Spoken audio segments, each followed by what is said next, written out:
Subscribe করুন 4D Islamic. সকল প্রকার আপডেট পেতে বেল আইকনে ক্লিক করে চ্যানেল 4Dর সাথেই থাকুন। আলহামদুলিল্লাহ আলহামদুলিল্লাহ, আল্লাহ রাব্বুল আলামিনের দরবারে লাখ শুকরিয়া। রহমত, মাগফিরাত, নাজাতের মাস মাহে রমজান।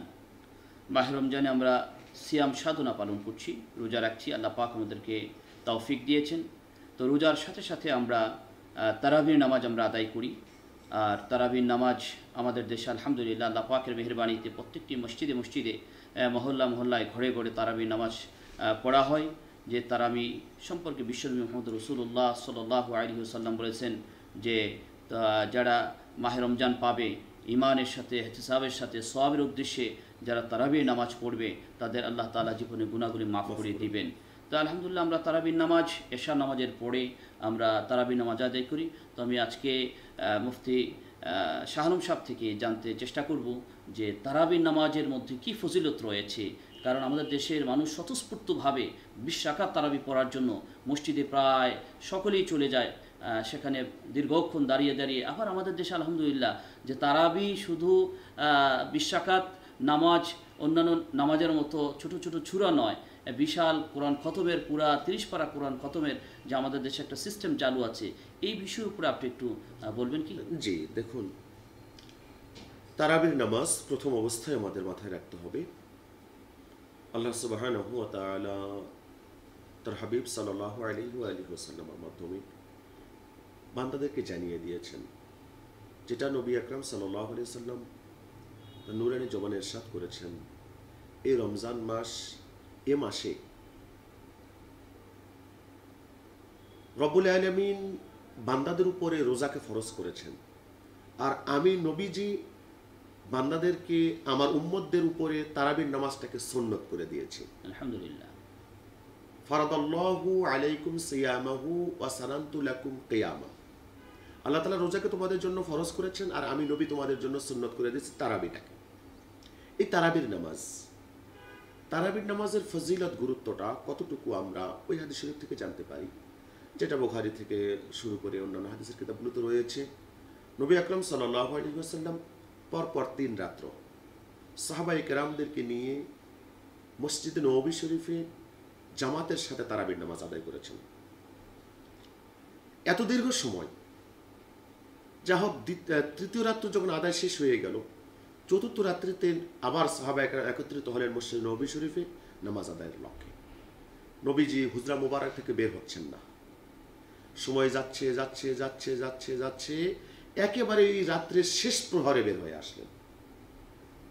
বের হয়ে এসে সাহাবায়ে কেরামদেরকে বলছেন, দেখো, তোমরা এসেছো এটা আমি জানি, আমি বুঝতে পারছি, দেখছি তোমরা এসেছো, কিন্তু আজকে আমি কেন তারাবির নামাজে কেন বের হইনি জানো? যদি বের হতাম তাহলে আল্লাহ তাআলা তারাবির নামাজটা তোমাদের জন্য ফরজ করে দিতেন, আর তোমরা এটা আদায় করতে পারতে না। তোমাদের প্রতি অনুগ্রহবশত দয়া করে আমি আজকে আর জামাতে বের হইনি। জি, তারাবিটা এত বড় ফজিলতের যে এটা নবীজি আরেকবার আদায় করলে ফরজ হয়ে যেত, ফজিলত মোটেও কম না। এই অবস্থাতে তারাবির নামাজ এটা কত গুরুত্বপূর্ণ, যে হাদিস শরীফে বাংলাটা আপনি বলেছেন, এটা বুখারীর হাদিস। তো নবীজি বলছেন, মান কামা রমাদানা ঈমানান ওয়া ইহতিসাবান গুফিরা লাহু মা তাকাদ্দামা মিন যামবি। যে ব্যক্তি বিশ্বাস সহকারে সওয়াবের নিয়তে রমজানুল মুবারকে কিয়াম করলো, অর্থাৎ তারাবির নামাজ আদায় করলো, রব্বুল আলামিন তার অতীতের সকল গুনাহ খাতাগুলো মাফ করে দিবেন। এখন আসুন, এই তারাবির নামাজ, আজকে আমাদের দেশে তারাবির নামাজে জনতার ঢল নামে। কেন, কি কারণে?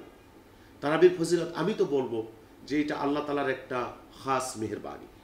এছাড়া সারাদিন কর্মজীবী মানুষ, তারা রোজা রাখছেন, হাড় ভাঙ্গা পরিশ্রম করছেন, কেউ বা ব্যবসায়িক কাজে সারাটা দিন ক্লান্ত শ্রান্ত হয়ে যাচ্ছেন, কেউ বা লেবারের কাজ করছেন, কেউ বা রিক্সা চালানোর কাজ করছেন, বিভিন্ন জন বিভিন্ন পেশায় সারাদিন ক্লান্ত শ্রান্ত। এরপরে ইফতারের পরে শরীরটা এমনি একটু বিছানায় লেলিয়ে দেওয়াটাই মনে হয় অনেক বড় সুখের কারণ, কিন্তু না, ইফতারের পরে সকলের অন্তরটা পাগল পারা হয়ে থাকে, কখন এশার আজানটা হবে, কখন গিয়ে একটু মসজিদে গিয়ে তারাবির নামাজটা আদায় করতে পারো। তারাবির নামাজ আমাদের দেশে তো 20 রাকাত নামাজ পড়া হয়, জি। এবং মক্কা মদিনা মসজিদ নববীতে হারাম শরীফে 20 রাকাত নামাজ পড়া হয়। কিন্তু ইদানিংকালে আমরা কাউকে কাউকে দেখি যে তারা ওই সংখ্যাটাকে কমিয়ে উৎসাহিত করে। এই ব্যাপারে কিছু বলবেন? হ্যাঁ, অবশ্যই। দেখুন, তারাবির নামাজ আমরা যে 20 রাকাত আদায় করছি, এই 20 রাকাত এবং 30 রাত্র জামাত সহকারে আদায় করছি, এটা কিন্তু ইসলামের প্রাথমিক যুগে প্রচলিত ছিল না। নবীজি সাল্লাল্লাহু আলাইহি সাল্লাম জামাত সহ ওই যেটা বললাম এর আগে 3 রাত্র আদায় করেছেন। সাইয়েদনা আবু বকর সিদ্দিক রাদিয়াল্লাহু আনহুর সময় এই অবস্থাতেই ছিল, পৃথক পৃথকভাবে অনেকে নামাজ আদায় করতেন। বুখারী শরীফের হাদিস যেটা, সাইয়েদনা ওমর ফারুক রাদিয়াল্লাহু আনহুর সময়ে এসে তিনি একদিন মসজিদে গিয়ে দেখেন জনগণ নামাজ পড়ছে ভিন্ন ভিন্ন, দুজন জামাত করে, 4 জন জামাত করে, এরকম ছোট্ট ছোট্ট আকারে অনেকগুলো জামাত হচ্ছে। এখন সাইয়েদনা ওমর ফারুক চিন্তা করলেন যে না, এরকম ভাবে আর হয় না। তখন তিনি হযরতে উবাই বিন কাব রাদিয়াল্লাহু তাআলা, যিনি সাহাবায়ে কেরামদের মধ্যে সবচেয়ে ভালো কারি ছিলেন, তাকে দিয়ে তার পিছনে 20 রাকাত তারাবি আদায়ের নির্দেশ দিলেন। এই তখন থেকে 30 রাত্র ব্যাপী 20 রাকাত তারাবির নামাজ বা জামাত আদায় প্রচলনটা চলে এসেছে। এটাকে কেউ কেন্দ্র করে এখন বলতে চাচ্ছেন যে না, যেখানে নবীজি আদায় করেছেন 8 রাকাত, তাহলে হয়তো ওমর 20 রাকাত, এটা হয় না। না, যে ভাইরা কথাটা বলছেন হয়তো বা ওনারা মানে বিষয়টা ভুল বুঝেছেন, সঠিক বুঝলে কথাটা বলতে পারতেন না। প্রথম কথা মনে রাখতে হবে, সাইয়েদনা ওমর তিনি কে, তার মাকামটা কি, তার অবস্থান শরীয়তে কোথায়, যার ব্যাপারে নবী আকরাম সাল্লাল্লাহু আলাইহি সাল্লাম পরপর 2টা বাণী করে গেছেন। অসংখ্য বাণীর মধ্যে পরপর 2টা আমি বলছি। এক, যদি আমার পরে লাউ কানা বাদি নাবিয়্যুন লাকানা ওমর, যদি আমার পরে কেউ নবী হতো তাহলে হতো ওমর, নবীজি যেটা বলে যাচ্ছেন। দ্বিতীয় নম্বরে নবীজি বলছেন ওমর এমন একজন ব্যক্তি যাকে ইবলিস দেখলে রাস্তা পরিবর্তন করে অন্য রাস্তায় যায়। এরকম সম্মানওয়ালা একজন সাহাবী, তিনি কি নবীজির আমলকে না বুঝেই তিনি 20 টাকা চালু করার ক্ষমতা পেলেন? অসম্ভব, এটা কখনো চিন্তা করা যায় না। আমরা 20 রাকাত ওমর রাদিয়াল্লাহু তাআলা থেকে আরেকটু যোগ করতে হবে আমাদের, প্রামাণ্য চিত্র পেয়ে গেলাম। আমরা আরেকটা যোগ করতে হবে যে সাইয়েদনা ওমর ফারুক 20 রাকাত আদায় করলেন, ওই মুহূর্তে কম বেশি 1.25 লক্ষ সাহাবায়ে কেরাম দুনিয়ায় বেঁচে ছিলেন। 1,20,000-এর উপর, 25,000-এর কাছাকাছি বেঁচে ছিলেন। যদি সাইয়েদনা ওমর ফারুক নবীজির আমলটাকে মানে তিনি নতুন করে চালু করলেন, আর এটা যদি ভুল হতো, আম্মা জান আয়েশা সিদ্দিকা রাদিয়াল্লাহু তাআলা আনহা তিনি নবীজির ওফাত শরীফের পরে দীর্ঘ 2 যুগের মতো সময় তিনি কোথায় ছিলেন? মসজিদ নববীর সাথেই হুজরা শরীফে তিনি অবস্থান করতেন। অথচ ওই মসজিদ নববীতে 20 টাকা তারাবি চললো। আম্মা জান আয়েশা সিদ্দিকা সারাটা জিন্দেগি কাটিয়ে দিলেন। যদি নবীজির আদেশের বিপরীত হতো, নবীজির কাজের বিপরীত হতো, তিনি কি প্রতিবাদ মোটেও করতেন না? আর এই 1.25 লক্ষ সাহাবী কেউ কি প্রতিবাদ করতেন না? কই, কেউ তো প্রতিবাদ করলেন না। তাহলে 20 রাকাত তারাবি আমরা ওমর রাদিয়াল্লাহু তাআলা আনহু, 1.25 লক্ষ সাহাবীর সিদ্দিক রাদিয়াল্লাহু তাআলা আনহু থেকে সকলের মধ্য থেকে আমরা 20 রাকাত পেয়ে আসছি। আমাদের দেশে যে এই 20 রাকাত তারাবি পড়তে গিয়ে খতমে কোরআন, অর্থাৎ কোরআনকে খতম করা হয় দীর্ঘক্ষণ দাঁড়িয়ে দাঁড়িয়ে, কারণ নামাজ তো হচ্ছে আল্লাহ তাআলা কোরআনের যে কোনো আয়াত দিয়ে তেলাওয়াত করে নামাজ আদায় করে নামাজ হয়ে যাবে, কিন্তু এই যে আমাদের দেশে খতমে তারাবি, এই খতমে তারাবির বিষয়টা আপনি কি বলবেন? জি দেখুন, খতমে তারাবি এই বিষয়টা গুরুত্বপূর্ণ একটা বিষয়। কোন দিক দিয়ে আমি মাসালা বলতে যাচ্ছি না, আমি একটা সাধারণ বিষয়টা বোঝাবার চেষ্টা করছি সাধারণভাবে। তা হলো সাহাবায়ে কেরাম এবং তাবেঈন আযম থেকে বেশ কিছু বিষয় রয়েছে, যেমন কয়েকজন তাবী ওনারা কি করতেন, বিশেষ করে হযরত আব্দুল্লাহ ইবনে মাসউদ রাদিয়াল্লাহু তাআলা সাহাবী, প্রখ্যাত সাহাবী, উনি কি করতেন, রমজান মাস এলেই প্রতি 7 দিনে একবার কোরআনে কারীম খতম করতেন।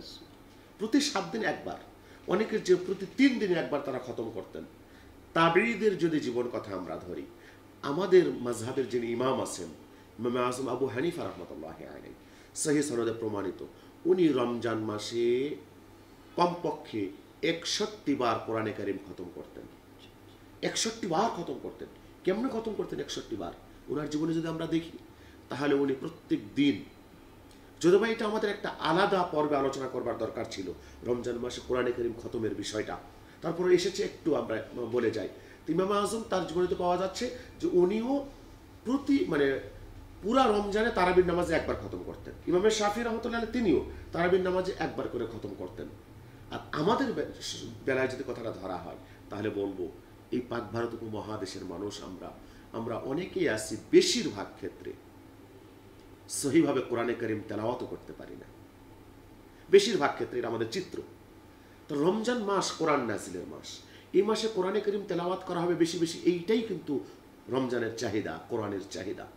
এই বেশি বেশি তেলাওয়াত করতে গিয়ে আমরা যারা মোটেও কোরআনে কারীম পড়তে জানি না, এরকম সংখ্যা বোধহয় 100-র মধ্যে কম বেশি 60 হয়ে যাবে, এরকম সংখ্যা হবে। যারা পারি 30%-এর মধ্যে গলত আছে, ভুল আছে, সহি পড়তে পারি না, বাদ বাকি 10% হয়তো আমরা ভালো পারি, কিন্তু আমরা অলসতা করে পড়ি না। কিন্তু এই তারাবির নামাজের ওসিলা করে কিন্তু একটি মাসে 20 রাকাত তারাবিতে ঠান্ডাভাবে সুন্দরভাবে পরিপূর্ণ এক খতম কোরআনে কারীম তেলাওয়াত করার সওয়াব আমরা পেয়ে যাচ্ছি। আলহামদুলিল্লাহ, বড় একটা সুযোগ।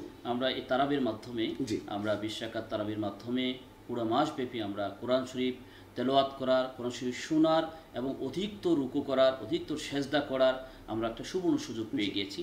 তাই দর্শক শ্রোতা, পবিত্র মাহে রমজান তারাবির নামাজ, এশা নামাজের পরে আমরা তারাবির নামাজ 20 রাকাত আমরা প্রতিদিন পড়ার চেষ্টা করব এবং সেখানে পরিশুদ্ধভাবে হাফিজে কোরআনরা তেলাওয়াত করেন তা আমরা শুনে শুনে দীর্ঘক্ষণ ধৈর্যের সাথে আল্লাহ তাআলার কাছে আমরা সাহায্য কামনা করব। কারণ আল্লাহ সুবহানাহু ওয়া তাআলা বলেছেন, ইয়া আইয়ুহাল্লাযীনা আমানু ইসতাঈনু বিস-সাবরি ওয়াস-সালাহ, যে ঈমানদারগণ তোমরা আল্লাহ তাআলার কাছে ধৈর্যের সাথে এবং তোমরা আল্লাহ তাআলার কাছে সাহায্য কামনা করো সালাতের মাধ্যমে। ঠিক তারাবির নামাজ দীর্ঘক্ষণ দাঁড়িয়ে আল্লাহ তাআলার কাছে সাহায্য কামনার এক মহা সুবর্ণ সুযোগ। মানে আল্লাহ তাআলা আমাদের সকলকে তারাবির নামাজ নিয়মিত আদায় করার, পবিত্র কোরআনুল কারীম তেলাওয়াত শোনার তৌফিক আল্লাহ পাক আমাদেরকে দান করুন। আমিন। আসসালামু আলাইকুম ওয়া রাহমাতুল্লাহি ওয়া বারাকাতুহু।